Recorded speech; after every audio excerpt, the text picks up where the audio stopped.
नमस्कार दोस्तों, स्वागत है आप सभी का हमारे YouTube चैनल एग्ज़ाम मेरिट में। आज के इस वीडियो में हम लोग इलेक्ट्रिसिटी चैप्टर के इम्पॉर्टेंट क्वेश्चंस को देखेंगे। इसमें हम लोग देखेंगे कि जो MCQ क्वेश्चन CBSE बोर्ड में आते हैं वो किस तरह के आते हैं। तो आइए हम लोग फर्स्ट क्वेश्चंस की ओर चलते हैं। फर्स्ट क्वेश्चन है the SI unit of electric current is. तो दोस्तों इलेक्ट्रिक करंट की जो SI यूनिट होती हैं वो होती है एम्पियर। तो इस तरह से इसका राइट आंसर हो गया ऑप्शन बी। देखिए इलेक्ट्रिक करंट इक्वल टू होती हैं चार्ज बाय टाइम, और इस तरह से चार्ज की यूनिट हो गई कूलम और टाइम की हो गई सेकेंड। तो एम्पियर को कूलम पर सेकेंड भी लिख सकते हैं, कूलम पर सेकेंड को ही एम्पियर भी लिखा जाता है। आइए सेकेंड क्वेश्चन की ओर।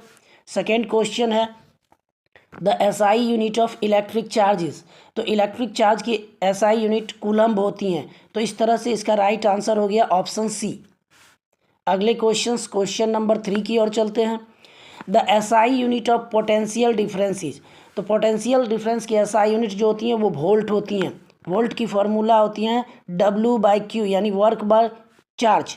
इस तरह से क्या हो गई जूल पर कूलम्ब, और जूल पर कूलम्ब को ही वोल्ट कहा जाता है। आइए अगले क्वेश्चन नंबर 4 की ओर। The flow of electrons in a conductor constitutes. तो जो फ्लो ऑफ इलेक्ट्रॉन्स होती हैं वो इलेक्ट्रिक करंट उसके वजह से होती हैं। तो इस तरह से राइट आंसर हो गई option C. Question number 5 the direction of electric current is. तो अपोजिट टू इलेक्ट्रॉन फ्लो होती हैं। Option B. जो करंट की डायरेक्शन होती हैं वो सर्किट में वो इलेक्ट्रॉन फ्लो के अपोजिट डायरेक्शन में होती हैं। आइए question number 6 Ohm's law states that. Ohm's law कहती हैं कि जो सर्किट में करंट होगी वो directly proportional to potential difference होगी, यानी कि I directly proportional to V। इस तरह से राइट आंसर हो गया ऑप्शन ए। इस तरह से राइट आंसर हो गई आपकी ऑप्शन ए। क्वेश्चन नंबर 7 की ओर चलते हैं। The graph between V and I for an ohmic conductor is. तो ओहमिक कंडक्टर की जो ग्राफ होती है कुछ इस तरह से होती हैं, ऊपर भी नीचे I। तो ये जो होती हैं ये स्ट्रेट लाइन होती है। इस तरह से इसका राइट आंसर हो गया option B. Question number 8 the resistance of a conductor is independent of. तो दोस्तों जो रेसिस्टेंस होती हैं कंडक्टर की वो लेंथ पे डिपेंड करती हैं, टेम्परेचर पे भी डिपेंड करती हैं, मटेरियल पे भी डिपेंड करती हैं, लेकिन जो उसमें करंट पास करती हैं उससे डिपेंड नहीं करती हैं। तो इसका राइट आंसर हो गया option D. Question number 9 resistance R is. Ohm's law में ही कहा गया है कि आर जो होती हैं वो V/I होती हैं, V/I। तो इस तरह से इसका राइट आंसर हो गया option A V/I resistance. Question number 10 the slope of VI graph represent. तो दोस्तों ये जो VI ग्राफ होती हैं ऊपर भी नीचे I स्ट्रेट लाइन होती है, इसको कहते हैं स्लोप। जो एंगल फॉर्मेशन होती है ये कहते हैं स्लोप। और स्लोप ऑफ VI ग्राफ देती है रेसिस्टेंस, क्योंकि V/I इक्वल टू R होती हैं, vertical component by horizontal component. तो इसका राइट आंसर हो गया option B resistance, option B. Question number 11 resistance depends on length, area, material, temperature.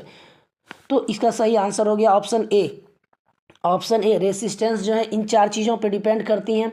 Length पे डायरेक्टली प्रोपोर्शनल होती हैं, एरिया ऑफ क्रॉस सेक्शन पे इन्वर्सली प्रोपोर्शनल होती हैं, हर एक मटेरियल के लिए डिफरेंट होती हैं, और ये टेम्परेचर पे भी डिपेंड करती हैं। Question number 12 resistance increases when. तो रेसिस्टेंस इंक्रीज होती है जब लेंथ इंक्रीज होती हैं। तो ऑप्शन सी, ऑप्शन सी।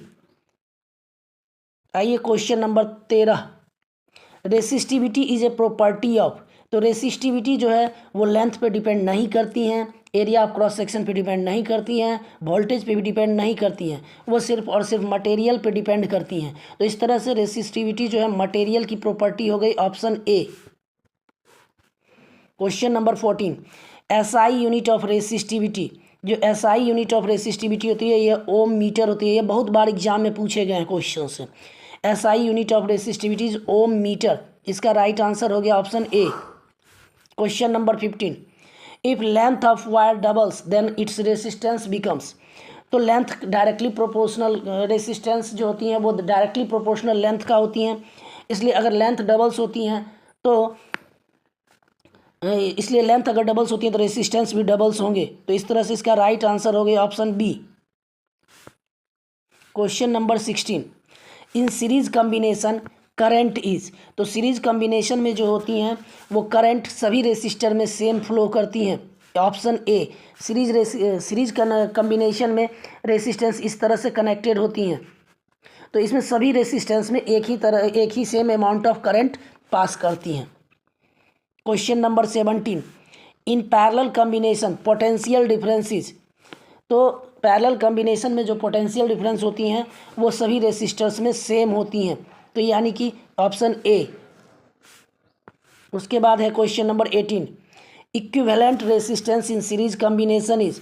तो सीरीज कॉम्बिनेशन में जो इक्विवेलेंट रेसिस्टेंस होती हैं वो होती हैं R1 + R2 + R3, जितने भी रेसिस्टेंस कंबाइंड हैं सभी का सम होती हैं। तो इस तरह से इसका राइट आंसर हो गया ऑप्शन ए।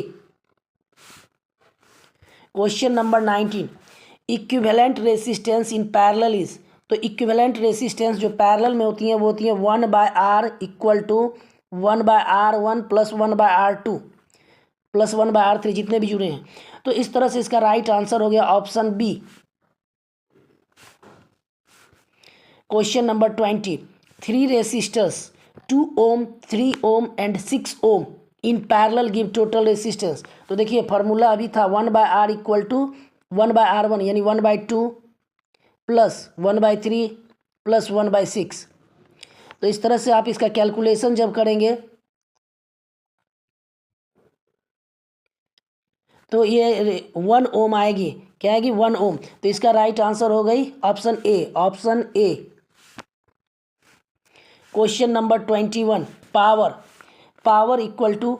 तो इसका हो गया VI। देखिए एक फार्मूला याद रखेंगे, VIP, VI = P। तो पावर इक्वल टू क्या हो गई? VI। तो यहाँ पर ऑप्शन ए इसका राइट आंसर हो गया। Question number 22, the SI unit of power is. तो पावर की SI यूनिट जो होती है वो वाट होती हैं। Option B. Energy consumed equal to. तो एनर्जी कंज्यूम्ड इक्वल टू होती है पावर इनटू टाइम। तो इसका राइट आंसर हो गया option A. Question number 24, 1 kWh equal to. तो 1 kWh में जो जूल होते हैं वो 3.6 × 10⁶ जूल होते हैं। तो इसका राइट आंसर हो गया ए। 25 क्वेश्चन हैं। Power consumed by 60 watt bulb at 220 volt gives current. तो देखिए पावर इक्वल टू होती है VI। तो पावर 60 वाट दी हुई है और भी 220 दी हुई है। तो I = हो गई 60/20 220। तो इस तरह से कैलकुलेशन करने पे ये आती है 0.27 एम्पियर, यानी कि ऑप्शन ए। इसका राइट आंसर हो गया ऑप्शन ए। जब आप कैलकुलेट करेंगे तो ये आपको आ जाएगी। तो दोस्तों इस तरह से हमने 25 क्वेश्चंस का एक सेट इलेक्ट्रिसिटी चैप्टर का देखा और आप लोगों ने समझा। ये आपके आने वाले CBSE बोर्ड में बहुत ही बेनिफिशियल्स रहेंगे। इसके नेक्स्ट वीडियो में हम लोग आगे और भी 25 क्वेश्चंस को करेंगे ताकि इलेक्ट्रिसिटी चैप्टर के पूरे MCQ कंप्लीट हो जाए। धन्यवाद दोस्तों।